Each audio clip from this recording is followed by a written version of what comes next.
কি বাজে এই জায়গায়? হ্যাঁ, গান বাজে। এইটা যদি ইচ্ছা করে বাজায় থাকে তাইলে এর জন্মের সমস্যা আছে। যদি ইচ্ছা করে বাজায়, ওর জন্মের সমস্যা আছে। ও জানুক আর না জানুক, কোনো সন্দেহ নেই। কারণ এক জায়গায় কোরআন হাদিসের আলোচনা আর এই জায়গায় বাধা দেওয়া, এটা কোনো বৈধ বাবা মায়ের সন্তানের দ্বারা সম্ভব নয়। এটা মনে রাখতে হবে। তা আসেন কথার শেষের দিকে, যে আর কিছু তো বলার নাই, বলার আছে আর কিছু? আমাকে মারামারির দরকার আছে? এগুলো তো কোরআন হাদিস দিয়ে প্রমাণিত বিষয়, এটার বলার কোনো অবকাশ নাই। যারা করে এগুলো তারা ওই ধরনের। ইন্নাল্লাহা ইনদাহু ইলমুস সাআহ, আল্লাহ তাআলা বলেন নিশ্চয়ই কিয়ামতের ইলম আল্লাহ তাআলার নিকটেই। ওয়া ইউনাজ্জিলুল গায়থ, দুই নাম্বার তিনি বৃষ্টি নামান। ওয়া ইয়ালামু মা ফিল আরহাম, তিন নাম্বার মায়ের রেহেমে মাতৃগর্ভে কি আছে সেটা তিনি জানেন।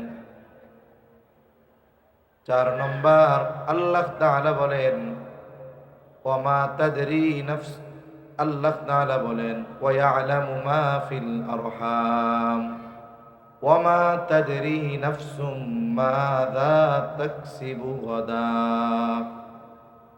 কেউ জানে না আগামী দিন সে কি উপার্জন করবে। ওয়া মা তাদরি নাফসুম বিআইয়ি আরদিন তামুত, পাঁচ নাম্বার কেউ জানে না কোন জমিনে তার মৃত্যু হবে। এই যে পাঁচটি বিষয়, এই পাঁচটি বিষয়ের ইলম একমাত্র যার কাছে, তিনি কে? আল্লাহ। পাঁচটি বিষয়ের ইলম আল্লাহ তাআলার কাছে কেন? কারণ তিনি আলিমুল গায়ব, তিনি ব্যতীত এই সৃষ্টি জগতে আর কেউ আলিমুল গায়ব না। এই সৃষ্টি জগতে কোনো ব্যক্তি, কোনো মানুষ, কোনো ফিরিস্তা, কোনো গাউস, কোনো কুতুব, কোনো ওলি আবদাল, কেউ আলিমুল গায়ব না। একমাত্র আলিমুল গায়ব কে? এই জন্য আল্লাহ তাআলার কাছেই এই বিষয়গুলোর ইলম। আর এই পাঁচটি বিষয়ের মধ্যে প্রথম বিষয় হলো ইন্নাল্লাহা ইনদাহু ইলমুস সাআহ, নিশ্চয়ই কিয়ামত কখন হবে একমাত্র আল্লাহ তাআলা জানেন।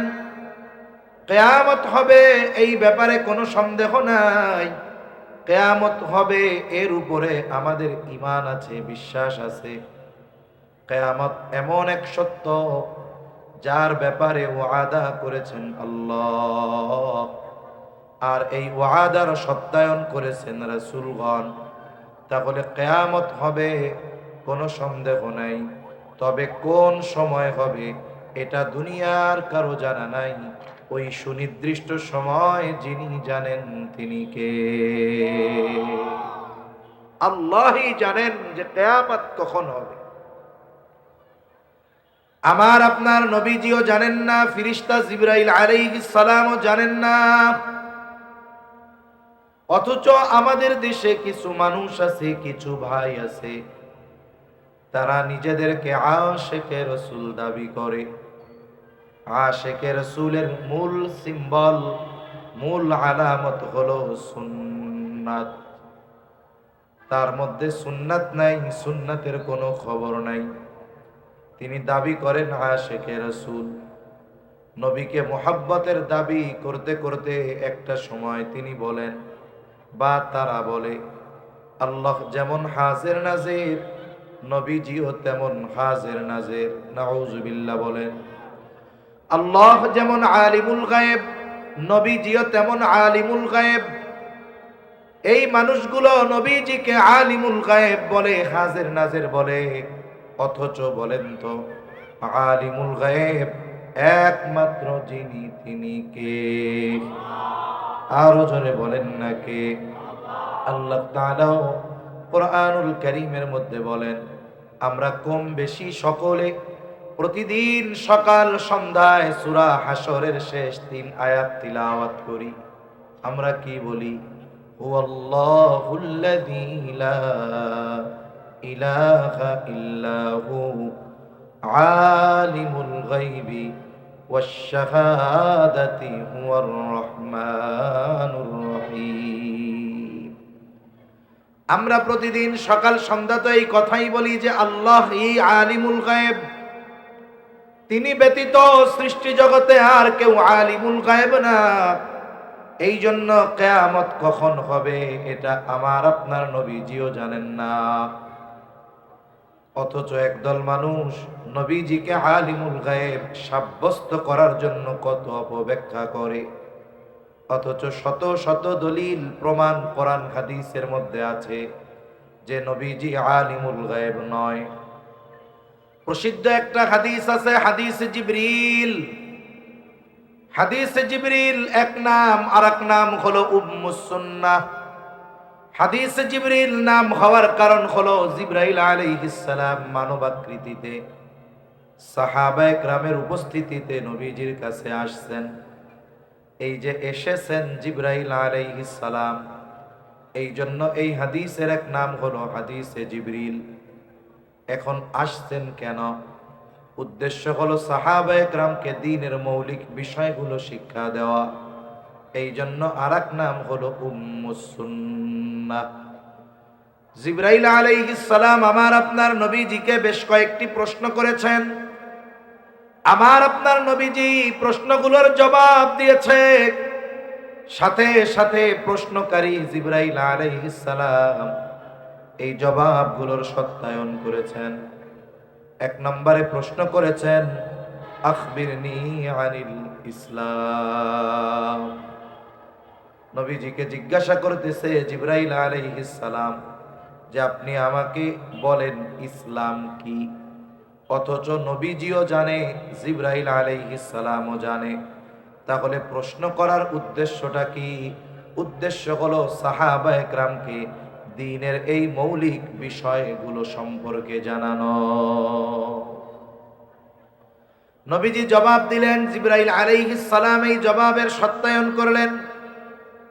2 নম্বর প্রশ্ন করলেন, আখবিরনি আনিল ঈমান। আপনি আমাকে বলেন ঈমান কি জিনিস। নবীজি সাল্লাল্লাহু আলাইহি ওয়াসাল্লাম জবাব দিলেন, জিবরাইল আলাইহিস সালাম সত্যায়ন করলেন। 3 নম্বরে প্রশ্ন করলেন, আখবিরনি আনিল ইহসান। আপনি আমাকে বলেন ইহসান কি জিনিস। নবীজি এইটারও জবাব দিলেন। জিবরাইল আলাইহিস সালাম জবাবের সত্যায়ন করলেন। 4 নম্বরে প্রশ্ন করলেন, আখবিরনি আনিস সাআহ। আপনি আমাকে বলেন কিয়ামত কখন হবে, কিয়ামতের ব্যাপারে বলেন। এই প্রশ্নের জবাবে নবীজি সাল্লাল্লাহু আলাইহি ওয়াসাল্লাম বলেন নাই যে অমুক দিন কিয়ামত হবে, ওই সময় কিয়ামত হবে, এমনটা বলেন নাই। বরং নবীজি এই প্রশ্নের জবাবে বলেন, মাল মাসউলু আনহা বিআলামা মিনাস সাইল। নবীজি বলেন এই ব্যাপারে যাকে প্রশ্ন করা হয়েছে তিনি প্রশ্নকারীর চাইতে বেশি জানেন না। বেশি জানেন না, তবে সমান সমান তো জানে। তাইলে দুইজনই এই বিষয়ে যেই জিনিসটা জানে সেটা হলো কিয়ামত কখন হবে এর সুনির্দিষ্ট সময় ওনরা দুইজন জানেন না। জানে কে? ফেরেশতাদের সর্দার জিবরাইল আলাইহিস সালাম ওহীর বাহক, তিনি জানেন না কিয়ামত কখন হবে। আমার আপনার নবী, নবীদেরও নবী, ওহীর বাহক, ওহীর ধারক, তিনিও জানেন না কিয়ামত কখন হবে। তবে নবীজি সাল্লাল্লাহু আলাইহি ওয়াসাল্লাম অনেক আলামতের কথা আমাদেরকে জানায় দিয়েছেন, যাতে উম্মত ওই আলামতগুলো যখন পরিলক্ষিত হয় সে যেন নিজেকে প্রস্তুত করতে পারে। আমি আপনাদের খেদমতে একটা হাদিসও পাঠ করেছি। নবীজি সাল্লাল্লাহু আলাইহি ওয়াসাল্লাম এই হাদিসের মধ্যে 6টি বিষয়ের কথা উল্লেখ করে বলেন, এই 6টা বিষয় যতক্ষণ সংগঠিত না হবে ততক্ষণ পর্যন্ত কিয়ামত সংগঠিত হবে না। কয়টা বিষয়? 6টা বিষয়। অনেক লম্বা কথা হবে না, কারণ হযরত চলে আসতে মনে হয়। অনেক লম্বা কথা হবে না, একেবারে অতি অল্প সময়, বেশি কষ্ট দিব না আপনাদের।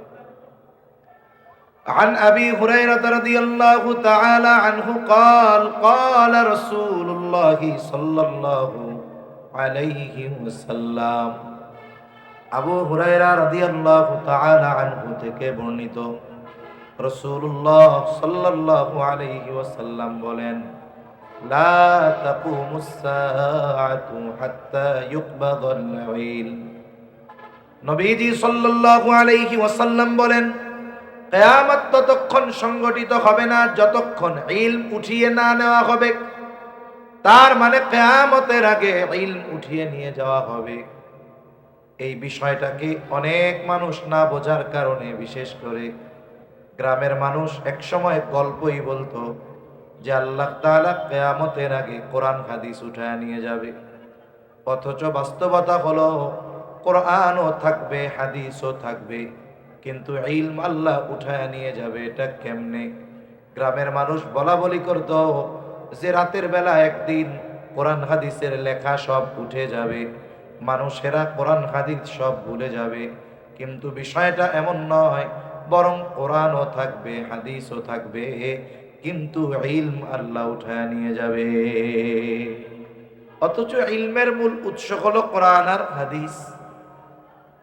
এখন এইটা থাকবে, ইলম উঠায় নিয়ে যাবে কেমনে? قال رسول الله صلى الله عليه وسلم إن الله لا يقبض العلم انتزاعا ينتزعه من العباد। রাসূলুল্লাহ সাল্লাল্লাহু আলাইহি ওয়াসাল্লাম বলেন, আল্লাহ তাআলা তার বান্দার অন্তর থেকে একত্রে ইলম উঠায় নেবেন না। এমনটা হবে না গোটা পৃথিবীর সব হাফেজরা এক রাত্রিতে কোরআন ভুলে যাবে। এমনটা হবে না কোরআন হাদিসের লেখা সব এক রাত্রিতে মুছে যাবে, উঠে যাবে। এমন হবে না মুফতি সাহেবরা সব মাসলা মাসাইল এক রাত্রিতেই ভুলে যাবে। এমনটাও হবে না মুহাদ্দিস সাহেবরা হাদিস সব ভুলে যাবে। তাহলে আল্লাহ ইলম কিভাবে উঠায় নেবেন? নবীজি বলেন, ওয়ালাকিন ইয়াকবিদুল ইলমা বিকবদিল উলামা। বরং আল্লাহ তাআলা আলেমদেরকে উঠিয়ে নেওয়ার মাধ্যমে ইলম উঠায় নিয়ে যাবে। কোরআন হাদিস থাকবে, বরং সময়ের সাথে সাথে লেখা, ছাপা, বাইন্ডিং, প্রিন্টিং এটা আরো চকচকা ঝকঝকা মজবুত হবে। এখন তো এমনও কোরআন শরীফ পাওয়া যায় কালার কোডেড কোরআন, আবার এমনও কোরআন পাওয়া যায় যে কোরআন শরীফের পাতা ওয়াটারপ্রুফ, পানিতে ভিজলে কিচ্ছু হবে না। কোরআন পড়া এখন সহজ। এখন একজন মুরব্বী নতুন করে কোরআন পড়া শিখছে, কায়দা কানুনগুলো মুখস্থ থাকে না, ওনার মনে থাকে না, একফার হরফ যে 15টা ওনার মনে থাকে না। তা কায়দা কত সুন্দর, কয়েক ওইগুলা কিচ্ছু মনে রাখা লাগবে না। একফার হরফ, নুন সাকিন তানবিনের পরে একফার হরফ আসলে একটু গুন্না করে পড়তে হবে, এটা তো মনে আছে? কয় হ্যাঁ আছে। কিন্তু অক্ষর কোনটা একফার এটা মনে রাখবো কেমনে? কয় টেনশন নাই, যেই জায়গায় দেখবেন লেখাটা নীল কালারের বুঝবেন এটা একফা গুন্না। অক্ষর মুখস্থ করার দরকার আছে? কালার দেখাই তো গুন্না করে আসবে। কালার কোডেড কোরআন। এখন কোরআন পড়া সহজ। অনেক জায়গায় দেখবেন, অনেক মসজিদ, অনেক প্রতিষ্ঠানে 30 দিনে 2 মাসে কোরআন তিলাওয়াত শেখানো হয়। এত মেহনত হয় কোরআন শেখানোর ব্যাপারে। এরপরেও বলেন তো 30-40 বছর আগে মানুষ যেই পরিমাণ কোরআন তিলাওয়াত করত, এখন সহজ হওয়ার পরেও, তিলাওয়াতের এত ব্যবস্থা থাকার পরেও আগের মতো কোরআন তিলাওয়াত আছে নাকি? তাহলে কোরআন থাকবে, আমল থাকবে না, তিলাওয়াত থাকবে না। এমন কি অবস্থা? এমন কোরআনের প্রতি আজমত, মোহাব্বত সময়ের সাথে সাথে কমতেছে। অনেক মসজিদগুলো আছে পাকা, দেখতে সুন্দর, এসি লাগানো, একেবারে ফ্লোরে ফ্লোরে মার্বেল দেওয়া, কত সুন্দর ডেকোরেশন, ঝাড়বাতি দেওয়া। এই যে মসজিদের মধ্যে অনেক দামি দামি আসবাব, এই জন্য নামাজের 15 মিনিট আগে মসজিদ খোলে, 15 মিনিট পর মুসল্লি থাকলে দাবড়াইয়া বাইর করে দেয়, দেয় না মসজিদগুলো? 10-15 মিনিট আগে খুলবে, নামাজ শেষ, এর 10 মিনিট পরে বন্ধ করে দিবে। তার মানে মসজিদের মধ্যে মুসল্লিদের সময় কাটানোর, ইবাদত করার সুযোগ নাই, যার ফলশ্রুতিতে অনেক মসজিদের অবস্থা এরকম, মসজিদ পাকা, মসজিদের তাকের মধ্যে কোরআন রাখা, কিন্তু মুসল্লিদেরকে তো ঢুকতে আর বাইর করতে দ্বিধাদ্বন্দ্বের মধ্যে পড়ে না। 10 মিনিট আগে খুলবে, 10 মিনিট পরে বের করে দিবে।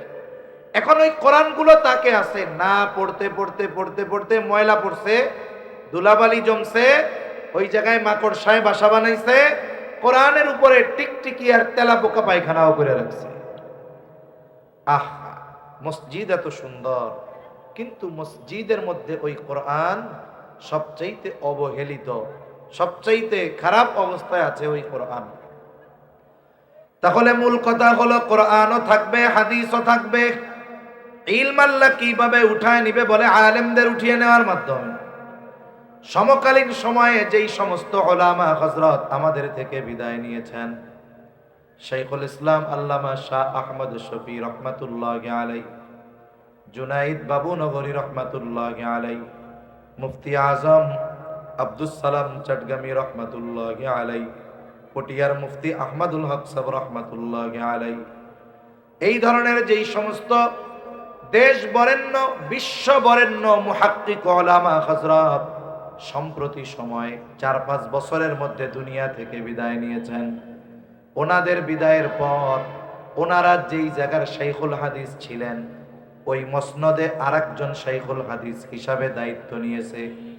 যিনি প্রধান মুফতি ছিলেন, তার জায়গায় আরেকজন প্রধান মুফতি হয়েছে। তার মানে পদের চেয়ার শূন্য হয়েছে। কিন্তু বলেন তো, যারা দুনিয়া থেকে চলে গেছে, এখন যারা ওই দায়িত্বগুলো নিয়েছে, যোগ্যতা, ইলম, আমল আর তাকওয়ার দিক দিয়ে যারা চলে গেছে, তাদের মতো হয়েছে নাকি? তাদের মতো হয় নাই।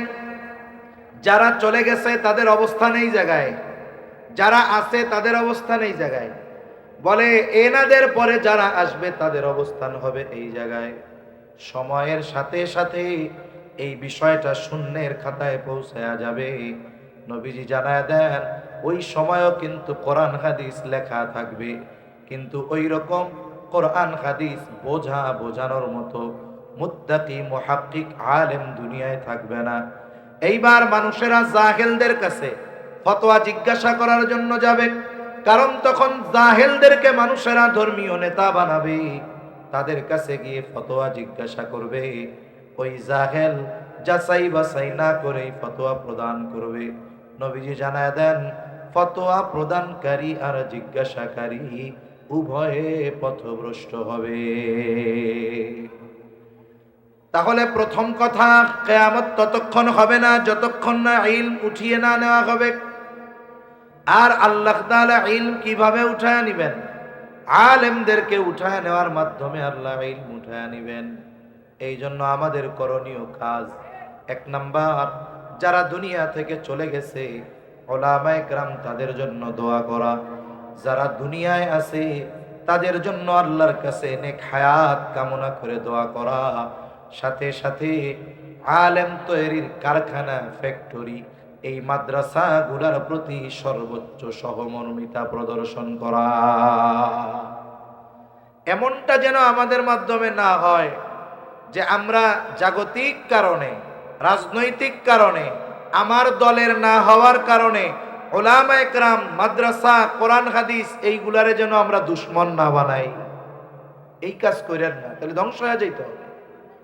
উলামায়ে কেরামের ব্যাপারে আমরা যেন শত্রুতা, বিদ্বেষ লালন না করি, তাহলে সব শেষ হয়ে যাবে। এজন্য সাবধান।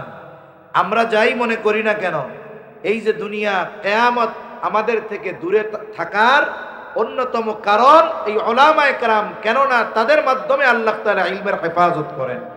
ইলম যখন উঠায় নিবেন, তখন কিয়ামত দ্রুততার সাথে কাছে চলে আসবে।